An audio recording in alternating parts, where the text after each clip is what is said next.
Good morning everyone. कैसे हो आप सब? आज आप सब बहुत अच्छे होंगे, मैं भी बहुत अच्छी हूँ। तो आज मैं सुबह से ब्लॉग शूट कर रही हूँ, मॉर्निंग टी से ही। आ जाओ आप लोग, चाय पी लो मेरे साथ। और ये मेरे विंडो व्यू है, देख लो आप लोग। मेरी खिड़की से कितना अच्छा व्यू आता है। बारिश होता है, ऐसा मौसम होता है, देख लो कितना अच्छा लगता है। सुबह उठते के साथ ही मैं ये व्यू देखती हूँ तो मेरा दिल खुश हो जाता है। चारों तरफ हरियाली है, इस वजह से ज़्यादा अच्छा लगता है। मैंने सोचा चलो क्यों ना आप लोगों को भी अपने विंडोज़ व्यू दिखाए। अपने खिड़की के पास जो व्यू आती है, मेरे खिड़की के पास, मेरे रूम के सामने, जो उठते के साथ ही मेरा मूड पॉजिटिव कर देती है। तो आप लोग भी देख लो थोड़ा सा। और ये सब मैं अपने लिए भी शूट कर रही हूँ, ऐसा नहीं कि मैं यूट्यूब के लिए या फिर आप लोग को देखने के लिए कर रही हूँ। ये सब मैं खुद के लिए कर रही हूँ, क्योंकि जब मैं ससुराल चली जाऊँगी तो मैं अपने मायके को बहुत ज़्यादा मिस करती हूँ। और ये सब कुछ मैं बहुत ज़्यादा मिस करती हूँ। इसलिए मैं अपना खुद की संतुष्टि के लिए, कि जब भी मुझे अपने घर की याद आए तो मैं अपना खुद का ब्लॉग देख कर थोड़ा सा मन को शांति दे दूँ। तो ये देख लो आप लोग, मेरे घर की से कितना अच्छा व्यू आता है मेरी खिड़की के पास से। और अभी अभी सुबह सुबह हुई है, अभी नहा धो के आई हूँ मैं। और चांदनी चाय लेके आई है मेरे लिए। मैं सुबह उठती हूँ और चांदनी मेरे लिए चाय लेके हाजिर रहती है। दीदी चाय डेली, मतलब उठते के साथ ही। और अब मैं आ गई हूँ दादी के रूम में। दादी को आज मैंने नहलाया है, तो हेयर में ऑयलिंग कर दे रही हूँ।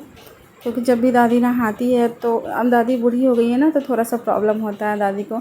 तो हमें लोग को नहलाना धुलाना पड़ता है, कंघी वंघी करना पड़ता है, बाल में तेल लगाने होते हैं। दादी वो कब से बोल रही थी कि मेरे सिर में तेल लगा दो, सिर दर्द कर रहा था। तो अब मैंने सोचा चलो तेल लगा देते हैं। डेली मैं ऐसे ही नहला देती हूँ, तेल वेल लगा देती हूँ, तो थोड़ा सा दादी भी अपना अच्छा फील करती है। और वैसे अब तो मुझे जाना है, तो मैं सोच रही हूँ कि चलो थोड़ा थोड़ा सबके साथ टाइम स्पेंड कर लो। वैसे अभी मुझे बहुत काम है, पैकिंग करना है, बहुत कुछ करना है। क्योंकि मैं 6 मंथ से अपने मायके में हूँ और मेरे सामान भी इधर उधर सब फैले हुए हैं। तो सबको मैं इकट्ठा करूँगी, एक जगह करके पैकिंग करूँगी। और अब जाने का दिन आ गया है, तो सब लोग बहुत ज़्यादा इमोशनल हो गए हैं। मैं खुद बहुत ज़्यादा इमोशनल हो गई हूँ। मुझे मतलब समझ में नहीं आ रहा, हमारी शादी के बाद ऐसी दुविधा हो जाती है ना, कि हम अपने ससुराल के बारे में भी सोचते हैं और अपने मायके वालों के भी बारे में सोचते हैं। ऐसी दुविधा हो जाती है कि हम कहाँ रहें, ये चीज़ हमें समझ में ही नहीं आती है। और किसके साथ हम खुश हैं, ये चीज़ हमें समझ में नहीं आती है। मायके वालों से दूर रहो तो उन लोग को मिस करते हैं, ससुराल वालों से दूर रहो तो ससुराल वाले को मिस करते हैं। मतलब शादी के बाद ऐसे लाइफ हो जाती है कि क्या बताएं। और अब जब मैं छोटी थी तो मैं बहुत खुश हुआ करती थी कि जब शादी हो जाती है तो दो दो घर हो जाते हैं लड़कियों के। बट जब मेरी खुद की शादी हुई तो मुझे ये चीज़ रियलाइज़ हुआ कि दो दो घर नहीं होते हैं, देखा जाए तो एक भी घर नहीं होते हैं। क्योंकि जब हमारी शादी हो जाती है तो ना हम मायके के रह जाते हैं, ना ही ससुराल के रह जाते हैं। ना हम मायके में भी ज़्यादा टाइम नहीं रह सकते ना, ससुराल में तो रहना ही है हम लोग को, चाहे आपका मन लगे या ना लगे। तो बस अभी ससुराल जाने की तैयारी करना है, अभी पैकिंग वैकिंग सब करना है। और मैं यहाँ पे अभी दादी का कंघी वंघी कर दे रही हूँ तेल लगा के। आज ही नहलाई हूँ। अपने से दादी नहाने में सक्षम नहीं हो पाती है, क्योंकि थोड़ा सा प्रॉब्लम होती है दादी को चलने फिरने में, तो हम ही लोग को करना पड़ता है। बुआ लोग आती हैं तो बुआ लोग करती हैं, या फिर हम बहनें करती हैं। और अब तो मैं भी चली जाऊँगी तो चांदनी ही करेगी।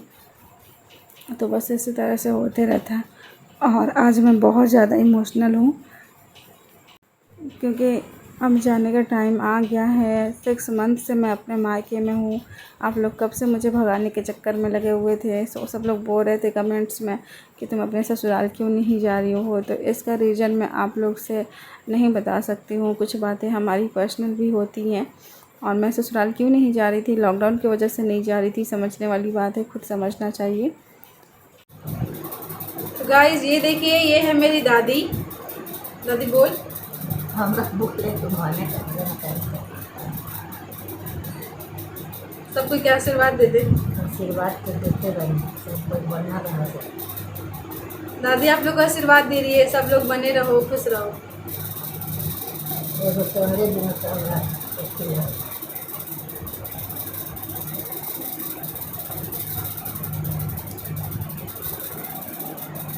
तोरा लेन साफ लगता है, तू हाँ, साफ लगता है कि हाँ फोन नहीं के बस ऐसे लगता है, काम साफ नहीं करना। सब कोई बोलते हैं मैं दादी जैसे दिखती हूँ। बताओ आप लोग मैं किसके जैसे दिखती हूँ? मैं दादी जैसे दिखती हूँ क्या? बताइए ना। दादी के फूल में बता केकरा नहीं लगे दोसरा नहीं आ रहा। दादी बुढ़ा गई भी तभी नहीं समझे। जवान जब होगी ना दादी, यंग होगी, जब हम लोग की उम्र की होगी तो बहुत सुंदर होगी। सब कोई बताता है हम मोहल्ले में। दीदी ये चाय पानी रखा था होता नहीं।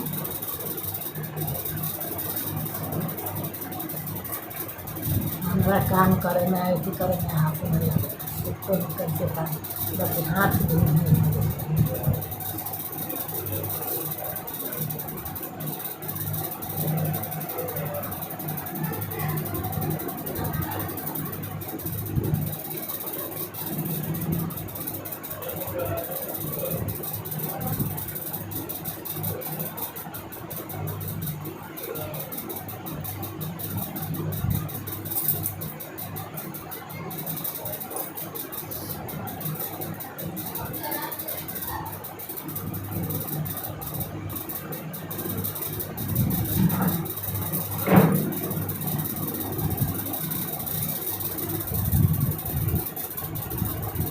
हाँ ఏం పిలు हम तो हमेशा आइए जाइए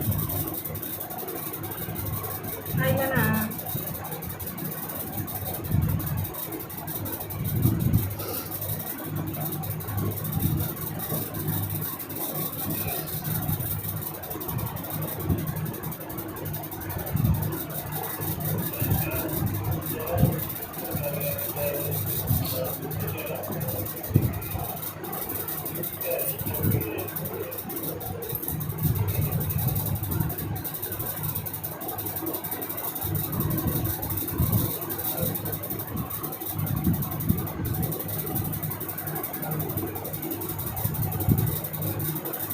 चावल के आगे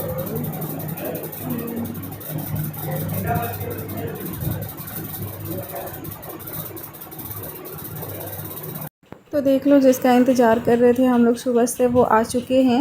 मेरे पति देव आ चुके हैं और अभी चांदनी इनका पैर धो रही है। हमारे यहाँ ये रस्म होता है कि जब भी दामाद आते हैं तो उनकी छोटी साली जो होती है वो पैर धोती है उनका। तो पहले रीना ही धोती थी अपने जीजू का पैर, बट रीना की शादी हो गई जब से चांदनी धोती है। और ये बस एक छोटा सा रस्म है हमारे यहाँ का। और अभी सब लोग बस ऐसे ही बातें कर रहे हैं। जस्ट अभी आए हैं मेरे हस्बैंड, अभी इनको नाश्ता पानी दिया गया है खाने के लिए, समोसा मिठाई वगैरह। और समोसा ये ज़्यादा खाते नहीं है क्योंकि तीखा होता है और तीखा चीज़ इनको नहीं पसंद है। मैं थोड़ा सा यहाँ पर मस्ती कर रही थी इनसे क्योंकि हम लोग बहुत टाइम बाद मिले थे और ये मेरा हेयर पुलिंग कर रहे थे। ऐसे ही हम दोनों मस्ती करते रहते हैं और बस ऐसे छोटे छोटे बातों में हम लोग इंजॉय करते रहते हैं।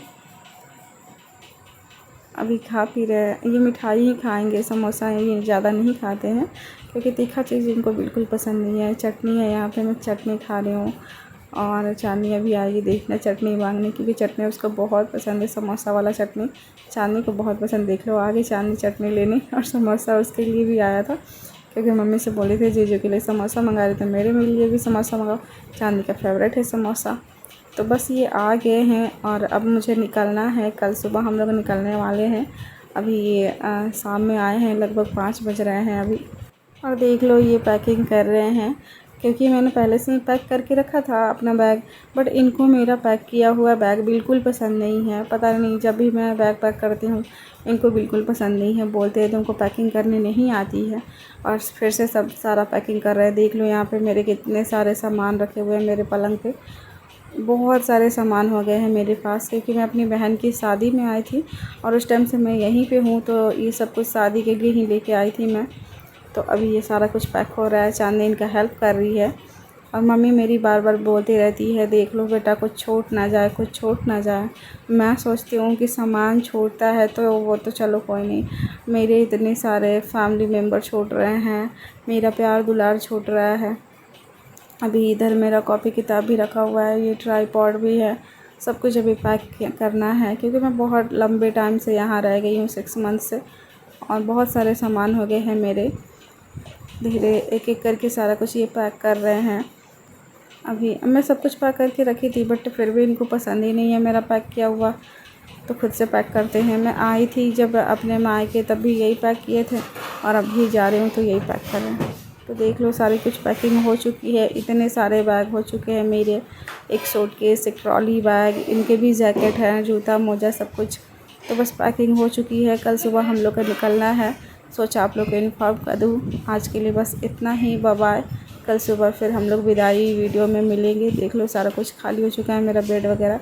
चंदन यहाँ पे मेरे फ़ोन में कुछ वीडियोज़ वगैरह कन्वर्ट कर रहा है। चलो अब फिर जा रही हूँ मैं, कल सुबह मुझे निकलना है। तो अब मिलेंगे हम लोग कल सुबह। आज के लिए बस इतना ही।